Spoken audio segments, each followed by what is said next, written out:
Hello and welcome to Willow Talk, special edition of Adam Peacock, alongside, as always, Alyssa Healy. Hi. Or last time for a while, actually. You're about to jet off, aren't you? Yeah, well, I'm doing Willow Talk on tour. You are? Yeah. Cool. Just you're not invited. Oh, thanks. Yeah. I've got my Napa Valley hat on just in hope one day. And Mark Taylor is here, friend of the show, obviously been on before, big part of the Triple M commentary team across the summer. How are you, Tubby? I'm very well, thank you, Adam. Alyssa, nice to see you. So you didn't get the invite to the England trip, mate? No. Budgets tightened up, have they? I think so, yeah. You going? No, far too tight for me as well. Fair enough. No, well, when you're married to one of the players, it's fair enough that you do go. So, yeah, well done. Oh, the game's on. I see. Oh, yeah. I did see a shot overnight before we record this of, Steve Smith's posted a story on Instagram thinking, this is going to be him deep in prep in the nets behind Lords there.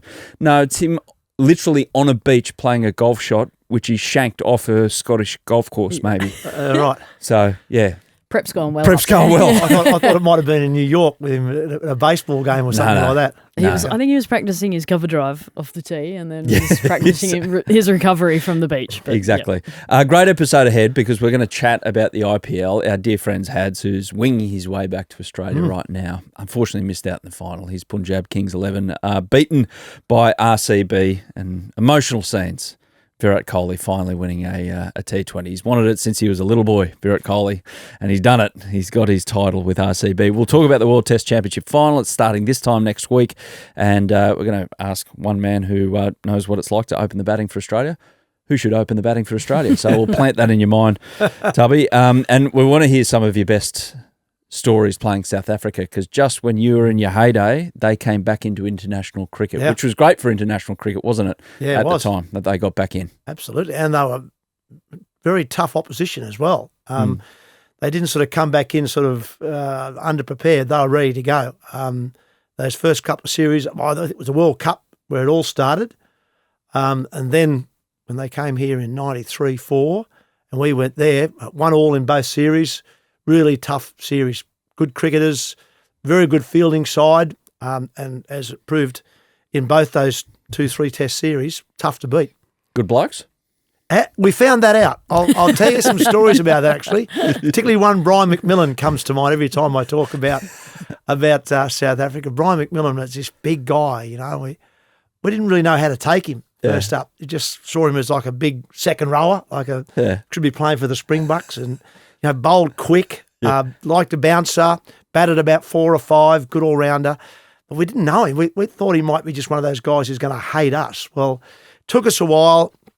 After him and AB had a bit of a sledging match in the second test in Cape Town, I think it was, in 94. So we'd played this stage. This was the 5th test in a row we'd played against them. And he and AB were going at it.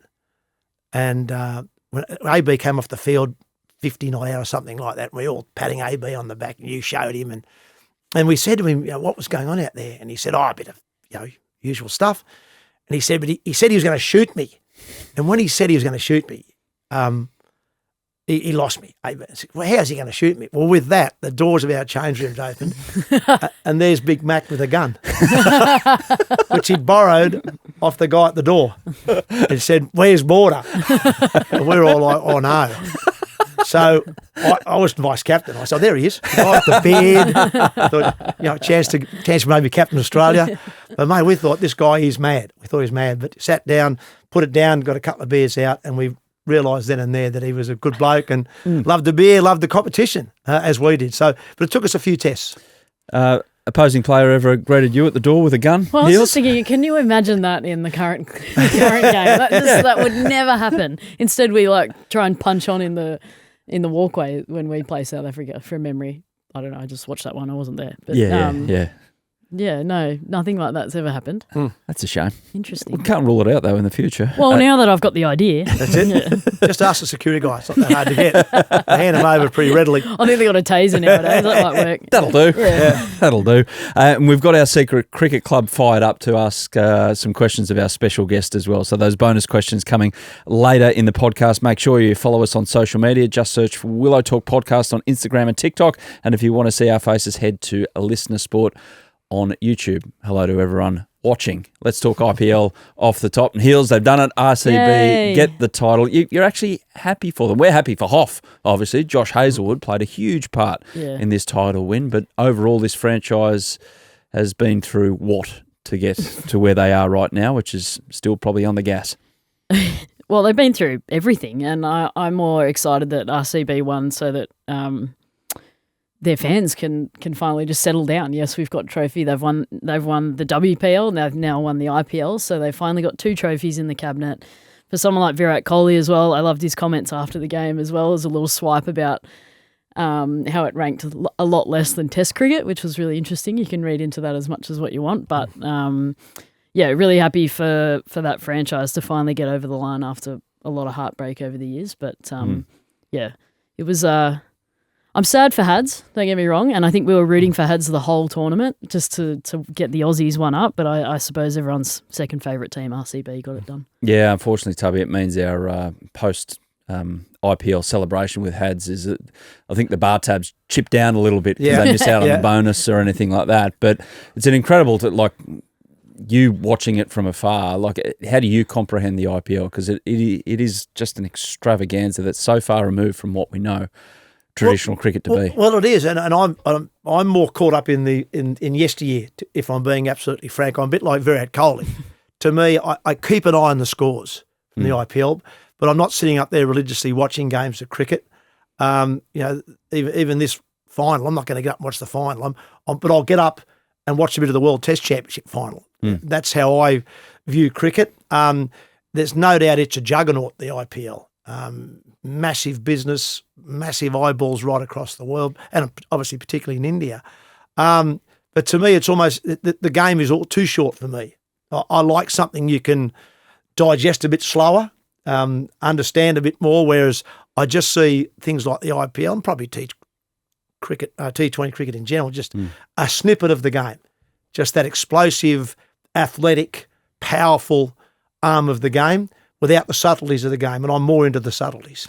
With our big 3 bowlers, though, guys, it is extraordinary that you think of their Test record and what they've become, like Hazlewood, Stark, Cummins, but you look at their performances in the IPL as well, and obviously Mitch decided not to go back and concentrate on preparing for the World Test Championship, but his record when he's played IPL, Pat Cummins, what he has done at Hyderabad, he's become their most important player and their captain, and Josh Hazlewood as well. Like in the last couple of years in particular, you don't go, Josh Hazlewood, gun T20 bowler. You do now, don't you? Well, good bowling is good bowling, I feel, and there's no secret to how Josh had his success this season. He said it out loud. He's like, hard length's still a hard length. And it just, you adjust that hard length to where the batters are coming at you. If they're running down the wicket, you pull it back a little bit or you go right underneath them. But he's got the skill set to be able to do that. Their adaptability and their ability to bowl, with multiple different balls in every format is quite impressive. But yeah, full credit to Josh. I mean, he keeps reinventing himself. It feels like we talk about how good he is with the red ball, and then every now and then he just pops up with the white ball for Australia, and we go, "Oh yeah, this guy's really good."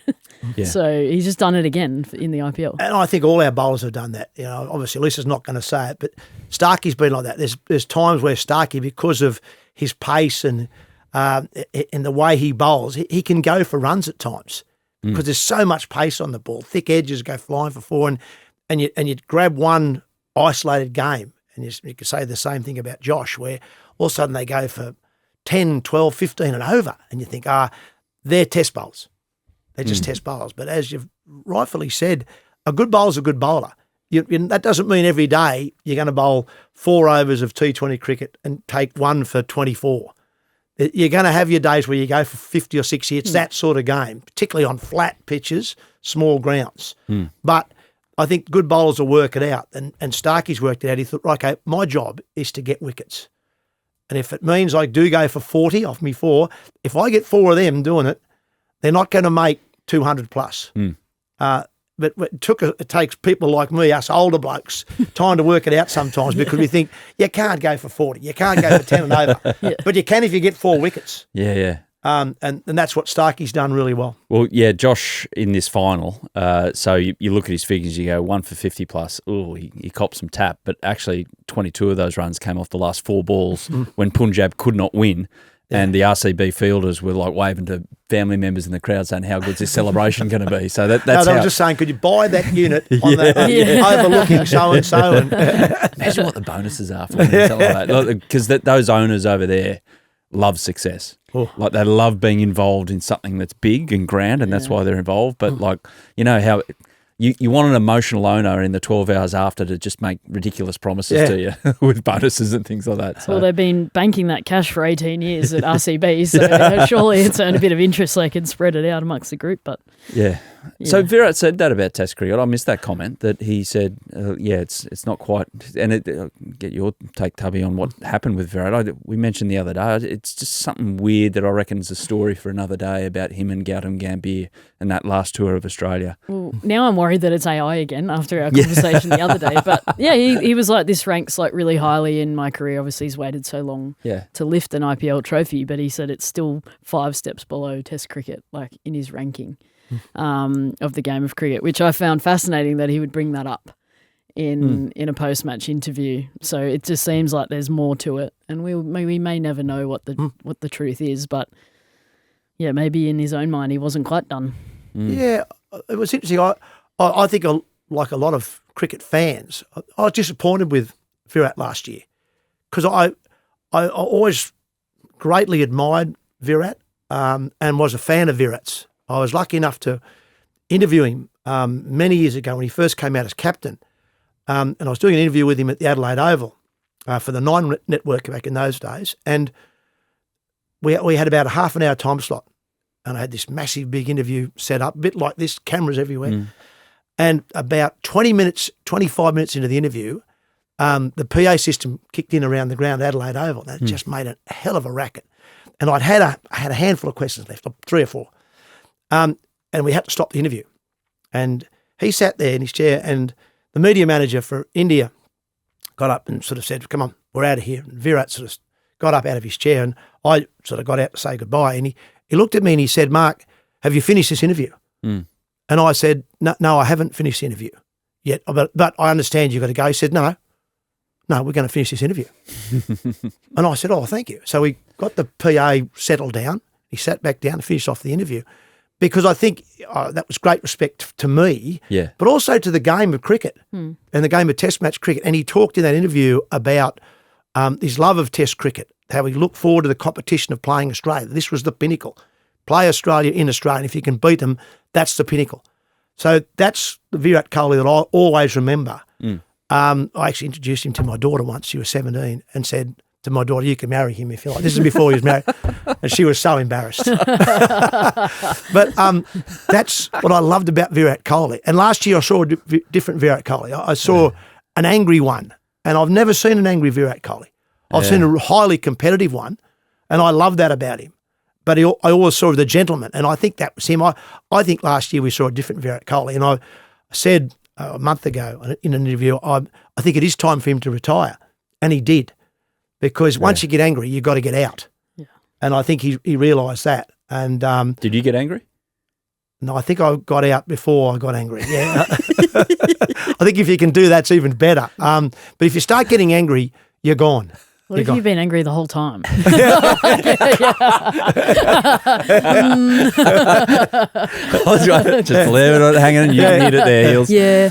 Well, yeah, I feel for him like quite a lot because there's so much, especially being an Indian cricketer over there, there's so much more to your job than just playing the game. It's like you're responsible for basically being a celebrity in India at the same time. And it's no wonder that he's moved away from India to get a little bit of peace and quiet for his family. But like there's so much around the game and you almost forget that you love the game and you play the game because you love it, because there's so much more to it. And whether it was happening in the dressing room, whether it was happening at home, whether it was happening wherever it might have been for him, it looked like something was weighing him down. And he was ultra determined to make runs, win games for India, but it just looked like it was too big of a hurdle to climb for him. So I hope that now that he's kind of made that decision or whatever it has been, he can now just, enjoy his cricket, and maybe that will free him up in the white ball game. Yeah, one thing that springs to mind about the popularity of a guy like Virat Kohli is that he had a break, and him and his wife went on a holiday. I think they went inside the Arctic Circle in Iceland, and he still got spotted. Yeah. So he just can't get away from being who he is, which would be he's got the riches from it all, but he doesn't exactly have the relaxation anytime. No. At all. And just to mention Josh Inglis, who looks superb in his little cameo knock in the middle order there. That's where it kind of crumbled for Punjab in that final against RCB. Around the 12-13 over Marcus Stoinis got out for cheaply. He went 6 out, unfortunately. So he could get a run with Brett Lee's band in the future. But that's where it all ended for Punjab, and we'll get the full details from Hads. Anyway, moving on. World Test Championship. So, Tubby, what do you reckon? What are we going to do at the top of the order when we get to this match against South Africa at Lord's next week? We need your opinion, and you will be the 938,000th person to give their opinion on what who's going to open the batting, but I feel like yours is better. His is a little more relevant than the rest of us. Well, I've been saying for months now that I think you've got to pick your best 6 batters for this game. It's a one-off game, and look, we haven't played a test match for months now, and either South Africa for that matter. It's a game in the middle of the Southern Hemisphere winter. You've got 2 Southern Hemisphere teams playing a World Test Championship final in the Northern Hemisphere. So which actually sort of evens the playing field, I suppose. But both sides, I think, just got to go and say, okay, what's our best team right now for this game? Don't worry about what it says for next summer or next Test match. Just what's our best team? And I think with that in mind, I don't have Sam Constas in my team. I have him in my future team, yes, and I think the West Indies is where, if I was a selector, he would be getting back in the team, irrespective of what happens in the World Test Championship. I'd be saying, right, Sam, you're going to open the batting in the West Indies first Test match. What's that, July or August or something? Yeah, late July. Okay, so that's that done. I'd be talking to Marnus and saying, I know you didn't want to move up to open the batting, but if you want to stay in the team, you're going to move up, open the batting. So I'd have Uz, Marnus, Smitty, Green, Head, Webster, Carey, bowlers. And the only bowling spot to talk about, whether it's going to be Hazelwood or Boland. Ooh, and once again, I haven't watched a lot of the IPL. I think on his day, Josh Hazelwood is probably as good a bowler as in world cricket. If he can get through the Test match, you'd go with him because he's that good. But Scotty Boland is now the incumbent. He played the last couple of tests, the last 3 tests in Australia last year. So there's a very good argument that Scott Boland should play in England. So I don't know how fit Josh is. He's just played the IPL final, got through 4 overs, sure, but can he do 20 overs and bowl 5 the next day? If he can answer that question and the answer is yes, I'm going with the normal bowling attack, and Scotty misses out. Well, the beauty of the modern game is they're prepared for that now. So they're playing T20 cricket, but they're doing all their loads and their training around it to make sure that they are fit for that. I mean, he flew home for that break. They all bowled together up in Brisbane or in Sydney to prepare for that. He knew he might go back for the finals, so went back, did that. But they're still bowling, 8, 9, 10 overs at training leading into a T20 game. So they're good to go. But yeah, he hasn't played Test cricket for a little while, but I think he's feeling fit and ready to go. How do you communicate that to Sam Constas then? If you do go down that path and you're in the shoes of the leadership group with the Australian cricket team, how do you get that into the young kid's head? I would suspect it's already there. He didn't play in Sri Lanka. Like that would have been a harder conversation to me. Yeah, you got a guy who's did what he did at the MCG, albeit not in the way he normally plays Test cricket.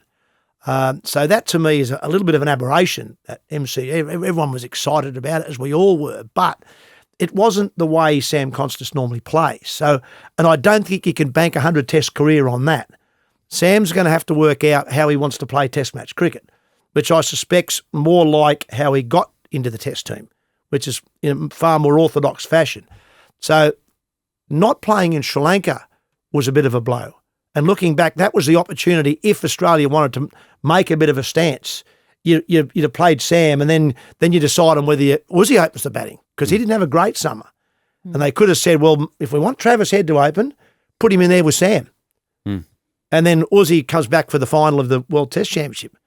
But they didn't do that. They went Uzi because he's a senior man. He's been around a while, and they wanted to stick with him.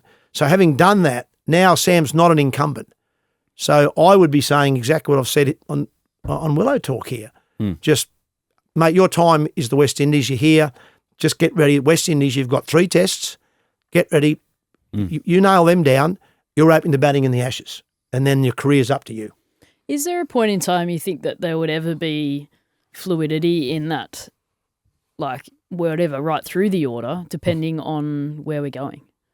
So, for instance, like, we're going to the subcontinent and we might pick some guys that we think are going to open the batting better in the subcontinent. Do you think that'll ever happen, or will it just be like, these are our best 6, so we're going to back them to be good in every conditions?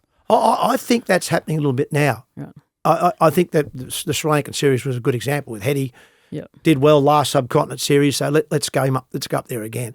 I think players are getting far more used to that, and because you've got games like this World Test Championship coming up, it's the middle of nowhere. You've got no form over the last 2 months to go on.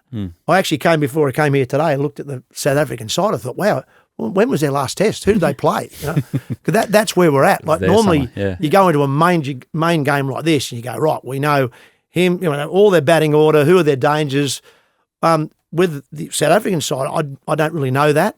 Even with the Australian side, we're thinking, what is our team? Because we've come off a Sri Lankan series where we didn't necessarily pick what would be our best team on pure test match paper. We picked it on what we thought was right for Sri Lanka. Well, we're not in Sri Lanka now. We're in England against South Africa. So I think players are getting used to that.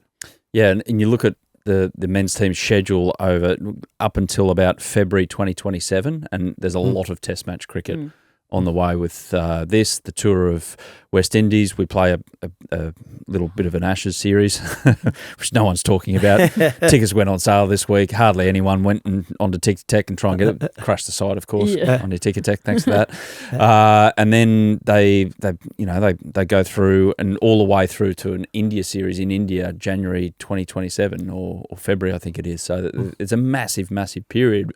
And a period of change, potentially. So, yeah, it does look though that the depth stocks, like you look through the order and have we got complete depth? You're never going to have complete depth. Like legends go out, there's going to be question marks for the guys that come in. But the emergence of someone like Matt Kuhneman, Brendan Doggett, players that you can put into conditions which suit them.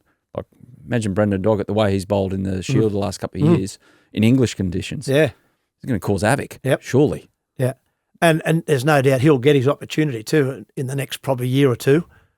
With the old boys, the Starks and co, getting a bit longer in the tooth. He's very relaxed though, Mitchell, because he's mowing his lawn. He's happy with that, I think. Sadly, they all love Test cricket, so I'm sure they'll be playing and that's Zimmer great. Frame down the stairs. And that's exactly what we want, really, from a pure Australian fan point of view. That's exactly what you want. You want Hazelwood, Cummins, Stark, Boland still saying, I want to play, because it might be that you look at Scotty Boland, he just wants to play as many test matches as he can because he doesn't play a lot of other formats of the game. So that's his absolute focus. So he wants to hang around and now he's been the incumbent the last 2 or 3 tests. He's thinking, well, hang on, I bet he's sitting at home, and I don't know Scotty that well, but he's a very quiet lad. I think privately he's probably thinking, hang on, that spot's mine. But it'd be so nice that if Joshy came back, he wouldn't make any waves about it. But he's the sort of guy who you want hanging in there, and you want these young guys eventually having to force him out. And in a way, that's where it becomes, I think, difficult for selectors, because selectors, I think, today in all sports have to be harder and tougher at times, as they are in other, like a lot of the American sports, because they play so much. They can be tougher. I think in this country we've got so used to our test cricketers being the same 11 year in, year out, test match. It's almost get to a stage where, well, they're going to play till they're 37, 38. But if you've got a young kid like a Sam Constas who bursts on the scene, you've also got to think to yourself as a selector, I've just got to get him in. If it means I've got to move over what people are calling a legend, which we say far too readily these days, mind you.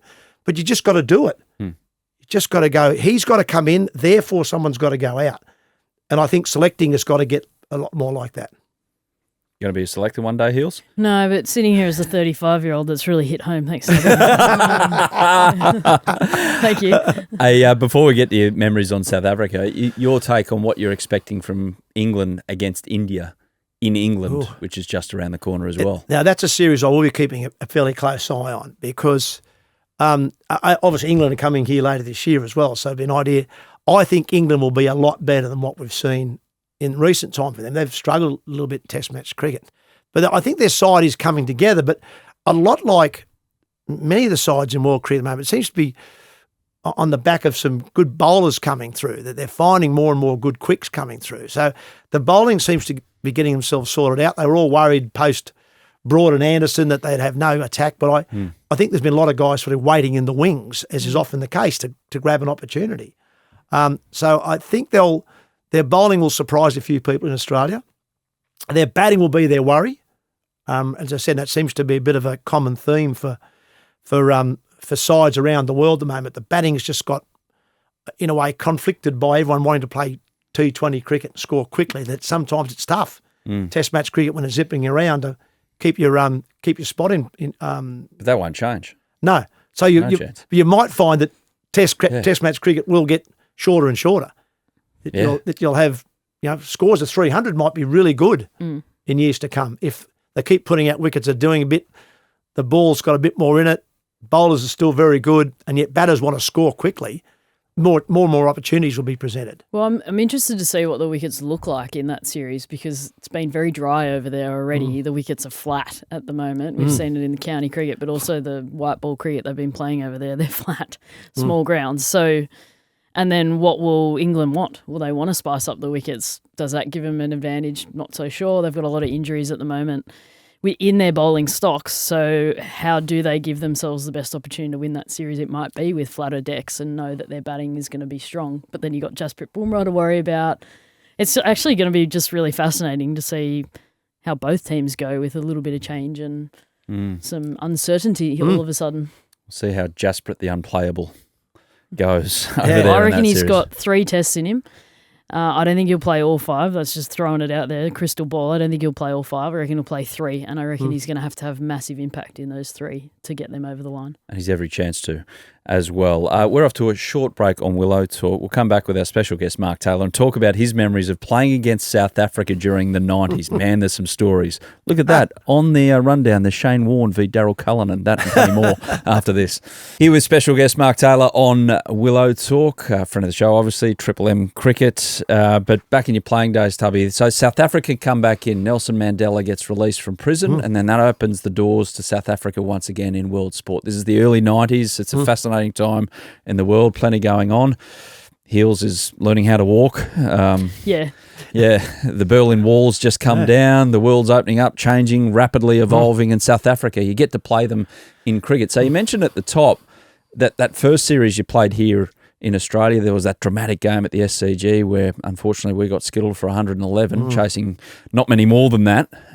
And Damien Martin copped it. But there were a few culprits in that particular run chase. But you mentioned how battle-hardened, like how ready South Africa were. How is that the case when they hadn't played international cricket for so long, yet they lob with a really hard-to-beat team straight up? I think the South Africans are similar to us in a lot of ways, just that they're just born competitive.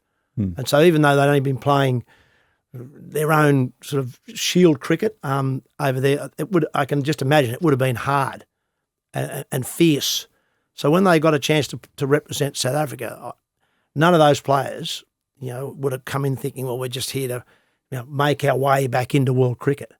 They'd have been thinking, right, now we're back in, we'll show you, world, what you've been missing out on. And here we are. And that's exactly what they did do. They went within a game of World Cup final in sort of... It rained at the wrong time at the SCG. The 22 off 13 balls became 22 off 1.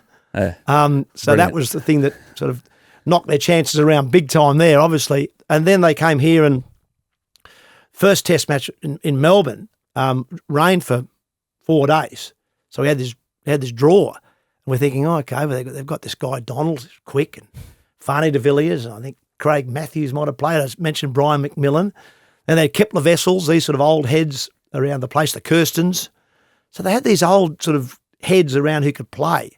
And then we got to Sydney, and that test match you talked about where we didn't chase 116, I think, to win, or 117 to win. Yeah. That game there just, I think, summed them up really, that we were in front of that game all the way until late on day 4. I was batting with David Boone, and I remember looking up at the clock at the SCG, and it was just after 6 o'clock.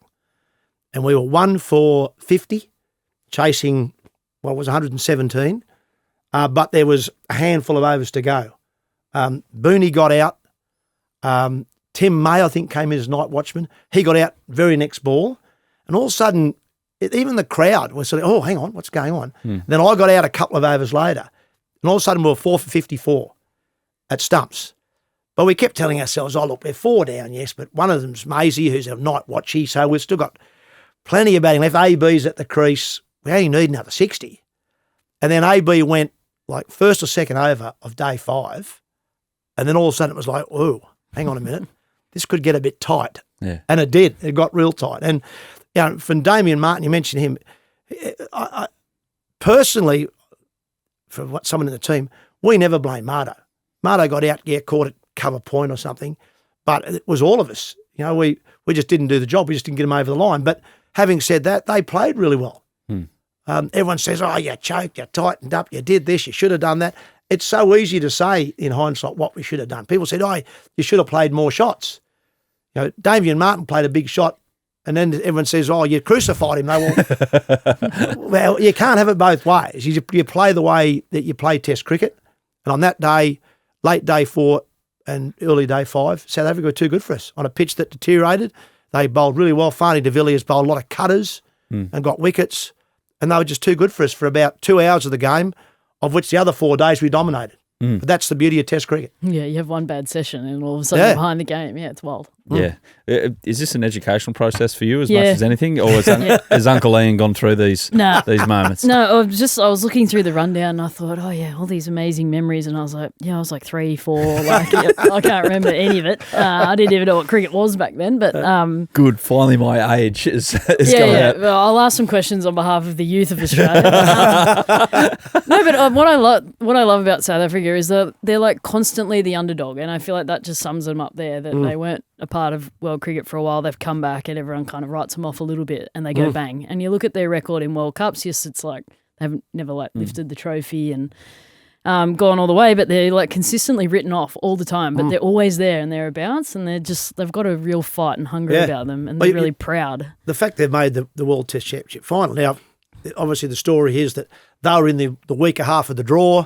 They played Bangladesh, West Indies, Pakistan a lot, where Australia, India and England played against each other. And there's all these sorts of stories. But the bottom line is that they just play the game the way they want to play it. And they played the opposition they were given, and they were too good. And they deserve their spot in the final. That's all you can do. And that's the way I think South Africans approach their sport in general. Just, okay, who are we playing? Let's give it our best shot. Yeah, but think about how bound they are politically as well about what 11 they put on the park. They're not playing necessarily their best 11 every single opportunity that they get. So it's remarkable what they can achieve. Back to the history lesson. Yes. Odd series because you played here and then you went straight over there to play some series. And it was actually Allan Border's last test match.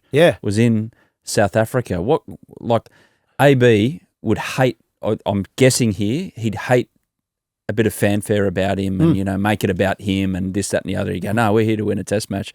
What was that like? So, and how did you say goodbye to an absolute legend of Australian sport? Well, we didn't have to because AB, as you rightfully point out, he didn't make it about himself, nor did he say it was going to be his last test match.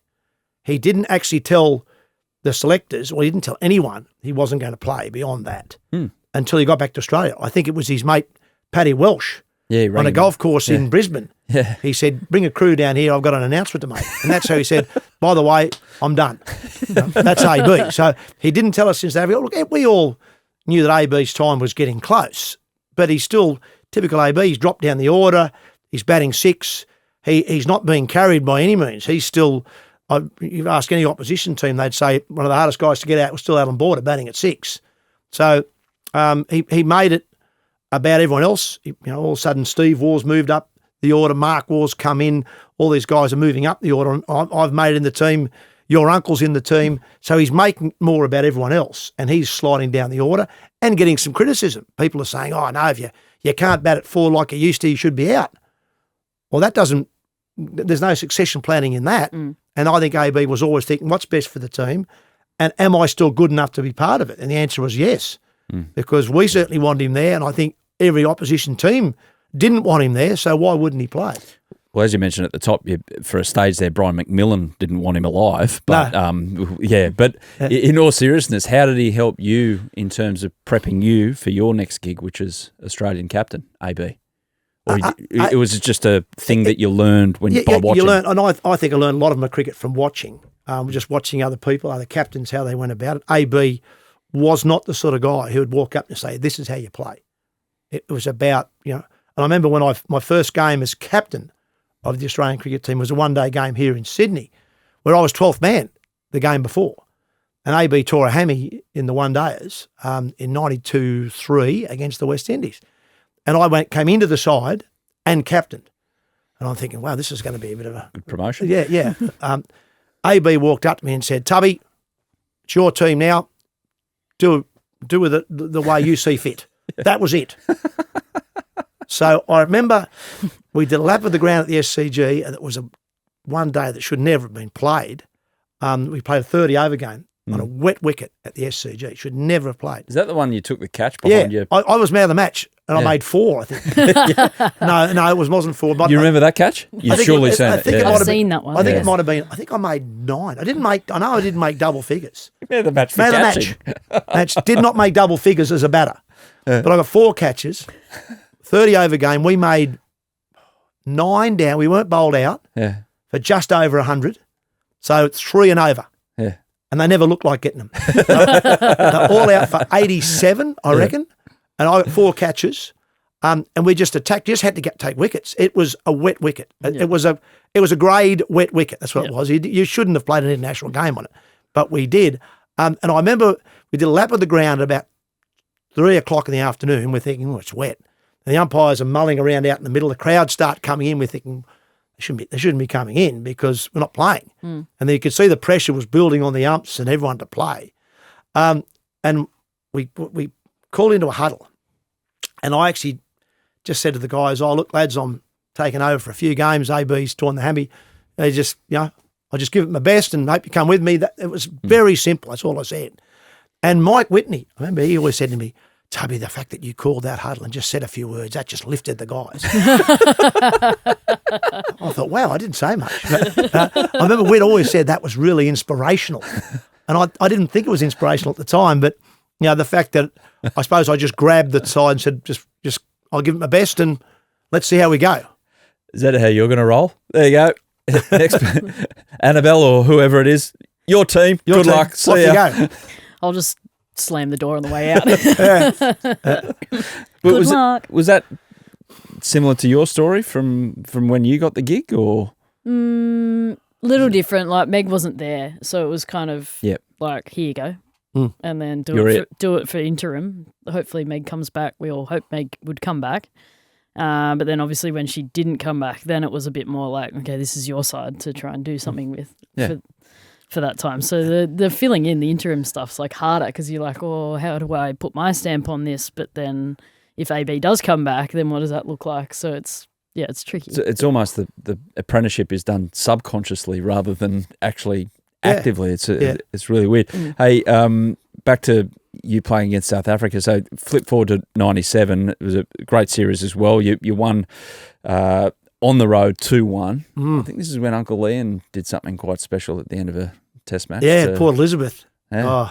Has he told this story? Yeah, probably. Hit a 6, didn't he, when it was all looking a bit dodgy all of a sudden to win by 2 wickets? That was one of those games we probably should never have won. For me personally, it was a battle because I was batting badly. I wasn't making runs. I'd had an less than average summer here in Australia. I went to South Africa under a bit of pressure myself personally, and I can think it was the first test at the Wanderers. Really good pitch at the Wanderers, really good. It was a little bit like this desk. It was magnificent to bat on. And we got South Africa out for about 300, and that was a good effort. And then we went going to bat, and I actually hit a couple of fours early door, and I felt really good. And I got one from Alan Donald that kept a bit low, hit the bottom of bat, rolled back, hit my boot, went onto the stump, bowled for 15 or 16. I walked off thinking, that's just the way life is at the moment. Bluey, Steve Waugh batted for a day. We made 600, rolled them, won the first test. So we then go to Port Elizabeth, and we bowl them out for about 200. And I'm thinking, we're right. And then we get rolled for 100 ourselves. We give them a 100-run lead, and at stumps on day 2, they're none for about 80. So in essence, they're 180 in front with 10 wickets in the shed, 3 days to go. So we're in the poop, big time. And I'm walking away thinking, wow, how are we going to turn this around? Next day we took 10 for 90. I don't know how we got 10 for. We did. They batted badly. We bowled well, took everything. So all of a sudden we're chasing 270, which was still the biggest score in the game by quite a way. Yep. And Junior plays well. Mark Waugh plays well, 120.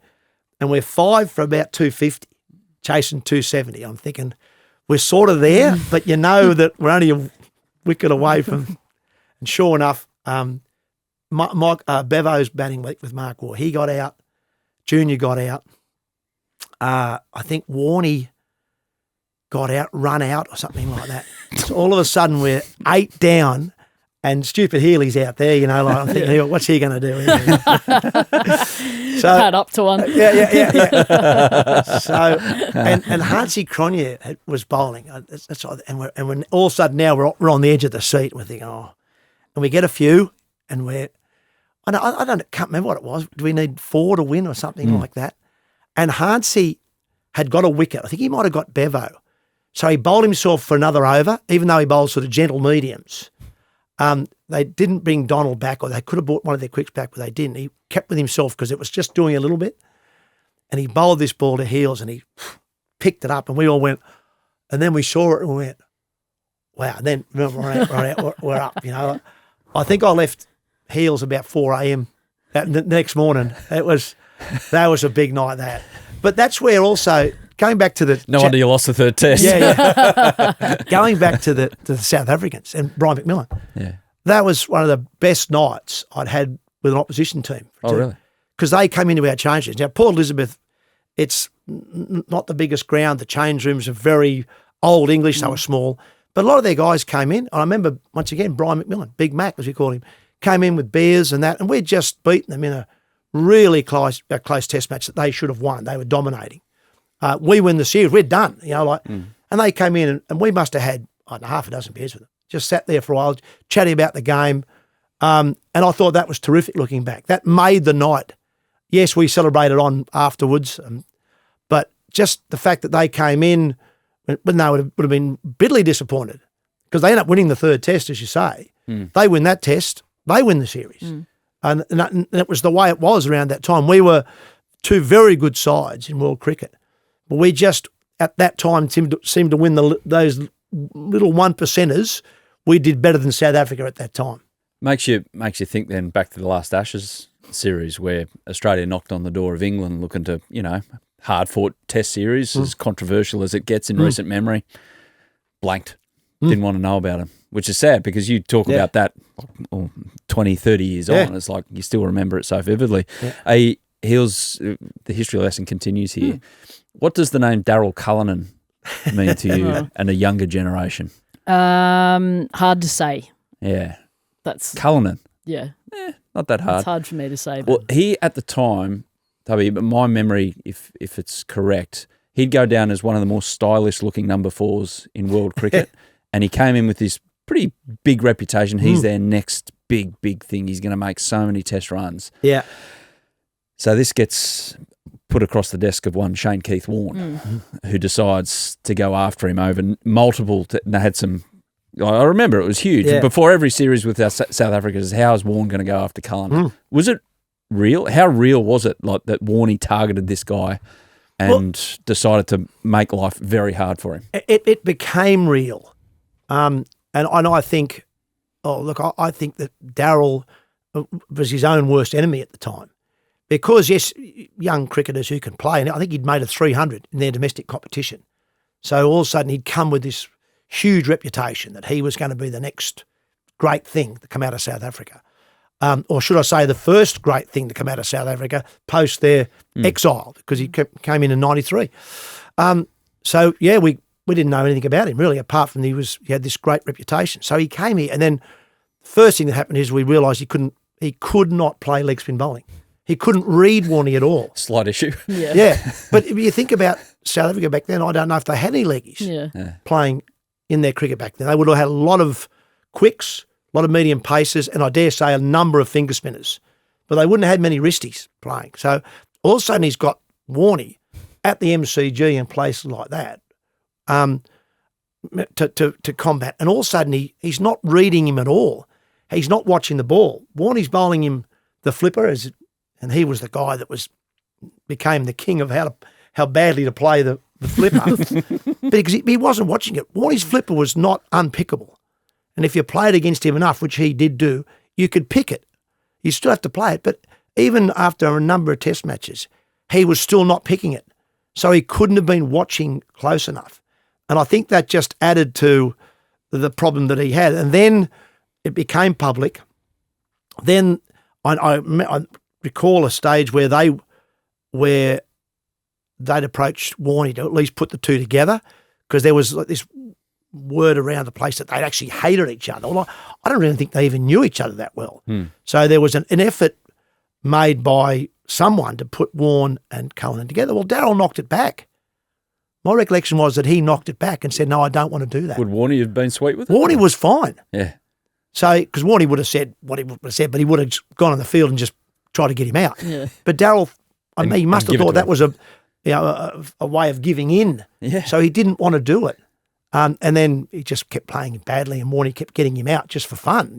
So the story just grew because of A, how he came in, and then I think B, his approach to how he handled the situation. Wild. Just wild. How to disintegrate a reputation through brilliance, obviously, Warne, and just putting heat and pressure on. And, yeah, it's like really weird. Really weird how it came to that. For a guy that was so talented. Yeah. That he just crumbled. Well, I was just thinking to myself, like, if I'm genuinely, you probably, your ego's a little bit bruised after that as well. If you've been touted as the next big thing and then you come out here and you can't play Shane Warne, which there was a lot of people who couldn't do that, mind you. But then your ego's a bit bruised. But then they asked to, like, put you together for something. I'd probably say no as well. I'd be like, well, why? I'm just trying to think, if like someone was getting me out for fun, no way would I want to be standing next to them at one point. Wouldn't you think to yourself, actually, it can't get any worse than how it is, so maybe this might change the narrative somehow? No, but I could see his mindset and going like, that might make it worse as well, because it's like, well, now they're making fun of me by putting me in the same room. So I could kind of see why that wouldn't happen. But then at the same time, in the modern game, that's so hard to do, because you might be in the change room with him next game. So it was interesting because the South Africans, to be honest, none of them played Warne that well. Yeah. Warne was, in that early 90s, was at his peak, really, in those times. Warne was a great bowler for a number of years, but he was, when he was young, like no one seen much of him. He had this wonderful flipper. He didn't have the injuries with fingers and shoulders back and then. So he knew he could do more back in those early days, and no one had faced a Shane Warne. So he got him at the worst time. So the South Africans in general weren't great players of leg spin bowling, but they worked out a way to get a few or hang in there. Like Hansie Cronje, for example, he just didn't play a shot. I think in that AB's final test match in Durban in 94, I think Warne bowled something like 50-plus overs in their first innings for, I can't remember, but it wasn't a lot of runs. I think he only got 2 wickets, but they didn't get him for 3 or 4 and over. They got him for like 1.5, 2 and over. They just would not play a shot. That was obviously their tactic was Shane Warne must not get us out. What about Warne in South Africa, touring South Africa as a young man? Did he play a few shots? He enjoyed his time in South Africa. What? obviously he was soaked up the atmosphere of touring South Africa. That's Yes. a fair question. He Unbelievable. enjoyed life. What? The great man. He just enjoyed life. Anyway. Changing it to a little bit more, but we're nearly done here with the memories of South Africa. But Hansie Cronje, so great captain, great battles with him. But about 3.5 years after you last played a test match with him, he was gone from the earth. Did it absolutely, did you go back and question things that happened in a game or anything like that? Because that was the most unfortunate of demises you can perhaps have. Well, I just thought it then when you said he bowled himself that one more over. In Port Elizabeth. Tell Uncle Ian that. He said, the only reason you did that. Just bring him down a peg. Yeah. No, it was just wild, wasn't it? That story? Well, it still saddens me today. Yeah. Because I played a lot against Hansie and captain against him. And I always found him to be a good man. No doubt made a serious mistake, an error of judgment, a bad error of judgment in what transpired in his test career. But I cannot think of a moment of a game I played against South Africa where I thought, they're not trying. They're not trying to win this game. Never did I think that. And I have no doubt that he'd made, as I said a moment ago, a bad error of judgment. But then the worst part of it is that he was trying very hard to then educate others not to get sucked into that when he passed away in that plane crash. So that really saddens me. He didn't get a chance to at least spend the next 10, 15 years getting back involved in the game and saying yes. Because he admitted, I stuffed up. I've done the wrong thing. What I did, I don't want others to be put in that position or to end up like the way I did. And unfortunately then passes away in a plane crash. So that's really, it saddens me that he didn't get a chance just to right the ship, which he was starting to do when he passed away. Who was the greatest South African you played against? Oh, the greatest South African I played against. It's probably not Daryll after those stories against Warne, unfortunately for Big Daz. Look, I have to probably say in terms of a cricketer, Jacques Cullis would probably come to mind just because he could do anything. He seemed more than quick, more than medium pace seam bowler, very good field, good catcher, and an outstanding bat. Hard to get out, had all the shots, actually played Warne better than most in the South African side, and played against Australia when we were very good, and did well. So he was probably their best player. In terms of competitors, I talk about Brian McMillan a lot because he was a guy who was just good to play against. Once we got to know this guy, we thought, hey, he's just like us. I think he could have been an Aussie easy because he was tough, hard, loved the occasional word, but loved a beer afterwards. So he was just good fun to play against. Yeah. One last one on South African cricket, an umpire that you would have been involved with a lot, Rudy Kurtzen, the umpire, dear old Rudy, had the slowest method of giving a person out, which was just the slow finger of death. What was that like when you're thinking, oh, surely that's gone down a leg? Has it? Oh, Rudy. Well, with Rudy, most umpires just go bang like that and they give you out. Well, with Rudy, once you saw the hand move, you thought, I'm going. You didn't watch after that. Once it left the holster, you thought you're gone. You're already halfway off the field. You don't want to go through the whole thing. It was like, okay, I'm out of here. Good fella, like the South African players as well. Yeah, absolutely. No, Rudy was good value. And we actually never asked him about that. Like, so I always think the good umps are like the good players, is that they're not perfect. Yeah. You know, David Shepherd from England comes to mind. Shep, I remember he gave me out one day in a match. It was in South Africa. I was caught behind in Cape Town, in the second test in '94. I made 70. And I was going good and I sort of sparred at one, went behind, and I swear even today I didn't hit it. And he gave me out and I was like, walked off the ground, shook the head a bit as you did. And he came up to me that night and he says, hey, Tubby, he said, what's that all about? You know, like shaking. I said, mate, I didn't hit it. He said, well, come on, lad. I heard something. I said, well, mate, I'll tell you, if you heard something, I swear to you, I did not feel anything on my bat. Now, whether I nicked it and I didn't hear it, or there was a noise that creak of the handle, I don't know. But he just said, I gave you out. And that we had a couple of beers, moved on with it. That's the game of cricket. That's what I loved about it. I got the end of that era, I suppose, where things got sorted out in the bar. If there was a problem, you're going to have a beer. It didn't have to be a beer in a bar. It could be a coffee in the morning. But people sort of sorted it out if there was an issue. And that's what I loved about the era that I played in. It's sort of sorted out a bit more behind the scenes these days, sometimes not necessarily in a good way. These days it's more likely to be sorted out in an ice bath rather than a bar, how professional it's got. Are there characters in international cricket, umpires now? Or they're all pretty vanilla, they have to play it really safe? It's funny, the ones that interact more with the players and sort of enjoy it a little bit more, people have a bit more tendency to respect a little more. It's like they're still involved in the game. But it's the ones that kind of keep to themselves that, you're not really sure about. But, I mean, everything's heavily scrutinised now. There's Snicko, DRS, I've just forgotten the name of that, DRS. Yeah. So they're being scrutinised as much as we are, and they lose their job if they make too many wrong decisions. So you can understand why they're a little uptight. Now, it sounds like Heels needs to clear her throat, so she will do that. I can hear it. Fine. I can hear it. You're just about to... There you go. Got it. Because we'll clear the way now we'll rattle through these as well, Tubby. You've been great with your time. Secret Cricket Club questions and Heels. I wanted you to clear your throat because I wanted you to ask the first one. Oh, yeah. Sean wants to really know, and I think we all do, be honest, what brand is your air conditioner at home? Don't love the way people say, be honest. Yeah. Are they assuming I haven't been honest so far? Sean, thank you. Fujitsu's Australia's favourite ink. That's all I'll say.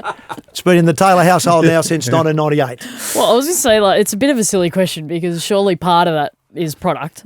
Of course. Part of your deal. Well, that's how it started. Yeah, exactly. That's how it started. I was building a house in 1998 and they said, we'll put the air conditioner in if we can take a couple of photos. I said, mate, if it's going to save me whatever it was back in those days for ducted air conditioning, I said, I'm in. That's how I started. So how do you roll it over? You just ring them up and go, want to go again? Yeah, sure, roll it over, bang. You don't need to roll them over. They last forever. Well, I was going to say, our Dakins haven't lasted that long. So we call them the D word. Oh, you right. can't say their name, okay? Sorry. Fujitsu it is. Yep. Rogers, who was the worst sledger of all cricketers you played with? And I think this means, and I'm taking liberties here with Roger's question, just a guy who tried but just had no idea how to do it properly. Well, see, going back to one thing we talked about earlier, was Daryll Cullinan. Daryll used to talk too much, and he was a bad sledger. Yeah. So he'd say obvious stuff. The best sledgers are the ones who come up with something a little bit funny, unique, something you're not expecting. They're the ones who get you in. Like people who just rant and go on and on. We're going to do this, we're going to do that, we're going to knock your head off. All these things, they're just poor sledgers. So Daryll was probably one of the worst in that regard. Minus vibes. Yeah. You talk too much. Make it poignant. Make it good. Yeah. Marnus feels like he's quantity over quality and thinks that maybe something will eventually hit out of that quantity, perhaps. Anyway, it's good to have Marnus around the bat in test matches. It keeps it boring over enthralling. Junas, can you quantify the impact of Warne's passing of the game? It feels like he had decades of influence ahead of him. That's a big question, Tubby, I know, but... Look, there's no doubt when anyone, no matter if they're cricketers or not, pass at a young age, it's a tragedy. Warne was certainly a cricketing tragedy. That the great thing about it is that we saw the best of Warne as a player. We heard a lot of him as a commentator and an analyst of the game. So I think his legacy will go on in that regard, no doubt about it. So, I think he would have loved to obviously be around and talk more about cricket. We would have loved to have heard that. But I think his impact in the game will never be forgotten because he's one of the few cricketers who actually changed the game. A lot of us play the game and enjoy the game, and if you play X amount of years, you become this champion or legend that people, as I said a moment ago, speak too much about. But Warne changed the game because he made slow bowling fashionable again. And that's what I will always be very grateful of. I loved, as a former player and captain, working with slow bowlers and enjoying the fact that you could intimidate an opposition without knocking their blocks off. Mm. And I thought that's what Warne brought back to the game of cricket, which it very much needed. Next one, Heels. Good answer. Lich. Lich loves the Secret Cricket Club. Is this your teammate? No, it can't be. Younger teammate? No, Lich asks the question every Oh, time. for Wagga. Yeah. Yeah, I don't know. Who's a current player you think should be a commentator shortly? The current player should, as in, Hello. I was going to, I see you pointing at, Stop pointing at me. we did a thing on, I've got a job on Willow Talk. I'm yeah, happy with we did a thing with Annabelle Sutherland last year. Yeah. I thought she was very good. So, yeah. She's 21. Let her play cricket first. Yeah, but she'd be good. Yeah. Oh, what's her I name? That niece of the former cricketer. What's her name? The guy who's hit the six at Port Elizabeth. Yeah, that guy. time. What's her niece's name? She's all right. Yeah. She goes okay. Maybe her. Is there any of the male players that are due up next, surely? I don't know who's going to retire next. Steve Smith would be interesting. Uzi. Yeah, Uzi looks like he's lining himself up. Yeah. Getting into the mind of Steve Smith through tactical information in a commentary booth would be a fascinating experience. Oh, yeah. You've got to go to New There'd York for that. be some out there say, yeah, we can do it remotely. Technology is a wonderful thing these days, but yeah. Liam asks, what's more exciting to commentate, cricket or diving? Great job on that, by the way. Yeah, thank you. Copped it for that unfairly. Yeah. Well, see, I don't. You played your role. People said to me, gee, you copped it for that. I don't think I copped it.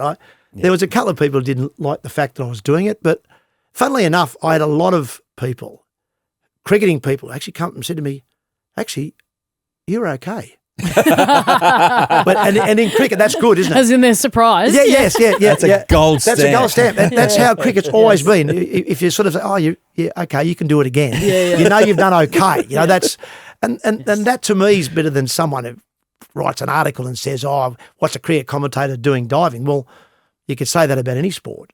You know, like there's all sorts of people who are not necessarily have played that sport at a certain at a top level now commentating on it. So that's a rubbish argument, and it's used to sell newspapers or whatever. So that never worried me. What's more fun was definitely cricket, because I've never worked so hard in my life as a broadcaster than I did on the diving.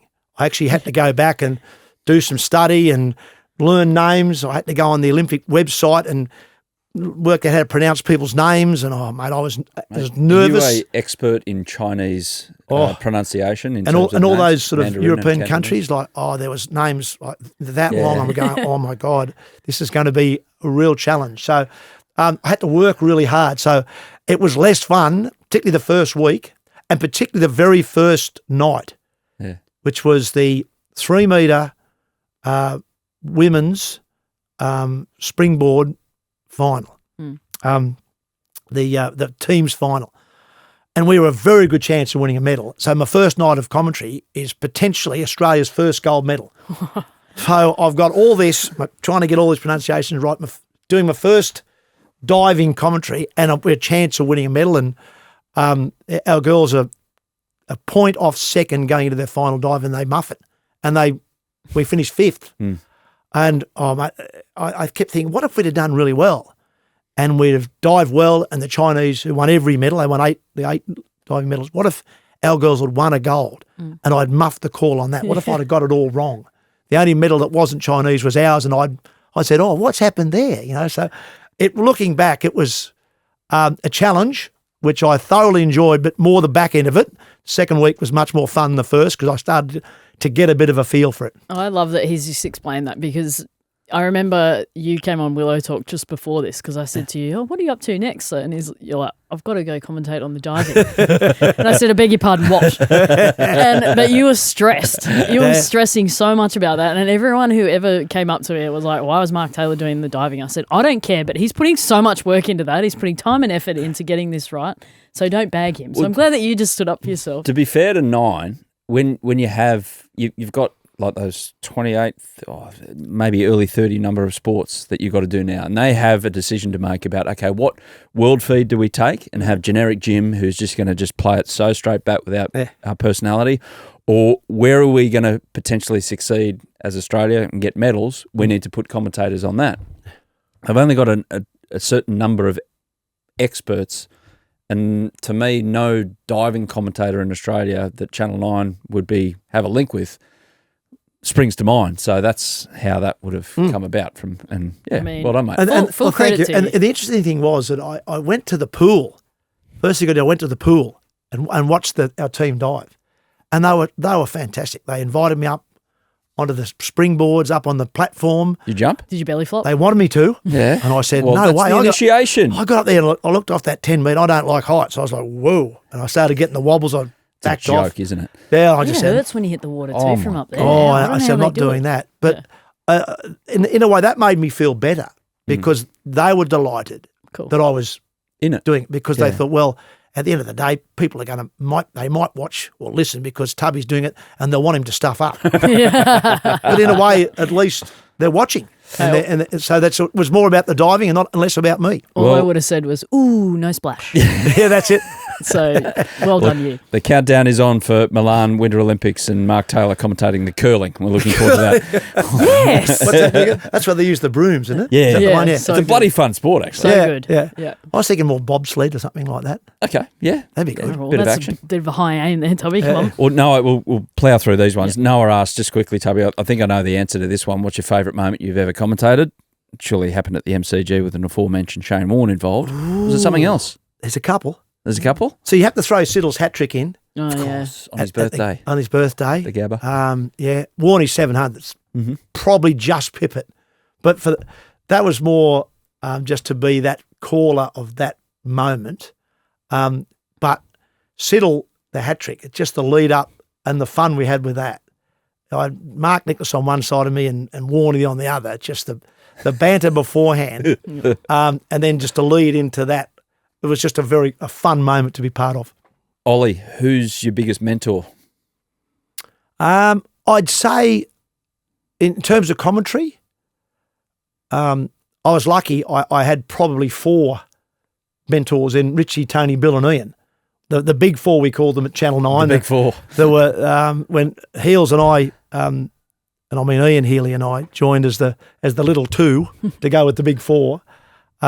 We didn't know much about commentary. It was obviously a big gig, but we were eased in. But I had 4 guys to watch and learn from. And as I said a moment ago about my cricket, I learned a lot from watching. I just watched those. So try to get bits and pieces of whatever they did and add it to what I could bring. Richie's poise was trying to do that with me. I'm a fast talker. Just to slow down a bit, take a moment to have a breath. That was gold, just to try and learn that. Bill's genuine excitement, Chappelli's knowledge of the game, and Greggy just be yourself, Causing mischief. Yeah. Occasionally be an antagonist. Well, he was an antagonist all the time. But he had 4 really different characters in there. So it was a great way to learn commentary. Absolutely. Keep going with these, Heels? Keep going. Keep going. Yeah. Where are we up to? Okay, Andrew. What was your most enjoyable batting innings you played? And it doesn't have to be your best. I already know it. It's his 9 and man of the match. Man of the match. In the one day, he's first. Wow. Most enjoyable. I'd have to say that day 2 at Peshawar when I made my 300. Yep. Because it's the only time in my life where I reckon I'm absolutely in the zone as a batter. I couldn't see myself getting out. Day 1, where I was 100 and something not out at stumps, I got dropped 2 or 3 times, wasn't middling everything, sort of had a bit of fortune early on and then got going. Day 2, I was just hitting the ball where I wanted them to. I'd pitch one up, I'd hit through the covers, hook shot for 6. It was just all happening for me, and I thought this is what Greg Norman talked about in the Open. It was at 93. I'm in the zone. I thought that I was in the zone for that one day. He was also quoted on that occasion saying, "I'm in awe of myself." myself. Yeah. Did you say anything like that after? No, I didn't say that. I wouldn't imagine. I probably thought it. Heels, you have been in that zone? No, but I was going to ask, so all the cricket you played, do you think that that's like the only time you've really been in it? Yeah, I reckon. Oh, well. How amazing is that? Because it was, everything was in my favour. Yeah. We're batting, it's hot, pitch is a belter, they're tiring. I'm already 100 going to the ground, 100 odd not out. So I've got no real pressure on me, and then you start going. And they're just thinking, oh, this is going to be a long day. And you could sense it. And I'm thinking, wow, I'm feeling good. And balls are 4, that's through the covers, and it's over there. And it's just happening for me. And I'm not getting tired. I'm thinking, don't waste this opportunity. Because even the other times when you make runs, yes, you're batting well, but it's there's you're only a good ball or a mistake away from being out. That I just could not see myself getting out on that day. It's a pretty good place to be, I would imagine. Remember how we spoke a couple of episodes ago about how we're all crazy? Yeah. That's why. Again, that's another reason why. You play as much cricket as that, and you feel like you've had one day in your career where you've been in the zone and you feel like everything is yours. That's why the rest of it is such a grind. What's 30 times 365? So a 30-year career, 365 days, the amount of cricket you play, and you had one day out of that lot. Correct. One day. That's felt wild, good. right? That's amazing. Hey, we're going to spin through these pretty quick because we're going to kick out of the studio shortly. But this has been great. Okay, just name a name here. Or actually, Footy Man asks, any hints on what you're going to wear at the big freeze? Oh, yeah. You're doing that, are you? It's on Monday. Yeah. On the slide at the MCG. I'm going to be an iconic Australian. That's the dress for the day, and I can't say You're not any allowed to more divulge. No, you got to. Good point. Have you done it? No, I'm doing it with you. Are you Hasn't coming? been announced yet. Are you doing it? Yeah. Are you doing it? Yeah, I'm on Monday. Yeah. Oh, wow. See, there you go. And who are you going as? Give us a you're not allowed to divulge. No, well, he's given us an iconic Australian. Give us a wide. Well, Iconic Australian. That's the dress standard. That's the dress standard. Okay. Mine is it's a character that I absolutely loved growing up, but also the person that played the character is a real inspiration. So that's mine. Dame Edna Everage. Is that Oh my God, no, but that would have been really cool. Yeah. No, that's Tubby's actually. But anyway, I don't know when this is going to air, but hopefully I'm announced today. Otherwise, this is all. Yeah. Geez, I'm glad I haven't been reading the papers today. Steve, maybe you You're announced out. today. No one reads the paper anymore. Yeah. It's all on the internet. Alex asks, who's your favourite athlete to come from Wagga? Oh, favourite athlete from Wagga. Got to be careful with this one now. Yeah, you do, because you're going to upset someone, aren't you? Because there's so bloody many of them. All the cricketers. Yeah. Okay, there's been a few of us. Yeah. See, there's people like Laurie Daly, but he was from Junee, just around the corner. Steve Elkington spent a bit of time in Wagga. The Careys. See, the Danahers, which we're talking about. The Danahers are from West Wyalong way. I had 2.5 years in West Wyalong before I went to Wagga. Oh, yeah. So that's where sort of the Danaher connection with me goes back to. So, yeah, all of those. All of them. All of the above. Fair enough. It's an amazing nursery of sporting talent. MT asks, who can you see captaining Australia in the next 5 years? I'm guessing post Healy and post Cummins. You've already said Annabelle Sutherland. Annabelle's a good chance. Wow, yeah, the men's one's going to be interesting because it'll depend a bit on Cummo, how long he plays for. He's already mentioned that he's thinking about a succession plan. Maybe he hands it over and still plays and bowls a bit. So, yeah, I think someone like, as much as I think it's difficult for keepers, I've been proven wrong by current company. Tim Payne did a good job. Alex Carey, I think, would be a good captain. Good. I've loved what he has done last summer, where he's had some real challenges. Post the Bairstow incident, all that sort of stuff, came back and just got back to really basic. I'm going to play cricket. I want to do well, get my head right, and I think his whole state have followed him. Yeah, with what's happened over there. Incredible. So he's just set an example of what we really want. I think what we need in state cricket again is that good old fashioned come along and play. Get Ryan Harris or someone to coach the team, and let's just do what we best we can for our side, and let's see where that takes us. And that's where South Australia are at the moment, and that's why they won both comps last year. And lastly, Garth, most naturally gifted player you ever saw, and hardest worker. Most naturally gifted player, Mark Waugh. Mentioned it the other day. Yeah. In reference but he wouldn't be the hardest worker. But funnily enough, those two go hand in hand, right? They always say that they were naturally gifted, but they don't work that hard. But he wasn't slack though either, Junior. He worked a lot harder on his field than the people talk about, but he was a brilliant field, no matter where you put him. So he'd be the most naturally gifted. Hardest worker. Gee, that's hard. I don't know. Mm. I can't think of the hardest worker. They had more fun back then. Clearly. We'll leave it there. Anyone who went to the gym. Yeah.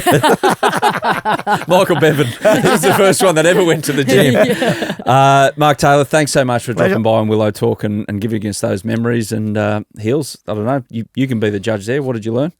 I learned a lot, thank you, about my upbringing, and that's probably why I got into cricket, watching it all as a youngster. So thank you. Exactly. Both of you, enjoy the slide at the Big Freeze. Oh, Great yeah. cause for motor neurone disease, MCG. Well, maybe, Tubby, if you haven't been announced yet, you enjoy your Monday. Heels, enjoy the World Test Championship final. I will, thank you. Thanks for listening to Willow Talk, everyone. Yeah, thanks for watching the Willow Talk podcast on YouTube. Don't forget to hit the subscribe button so you don't have to miss an episode wherever you are. And while you're at it, check out these videos up here. They're mostly good.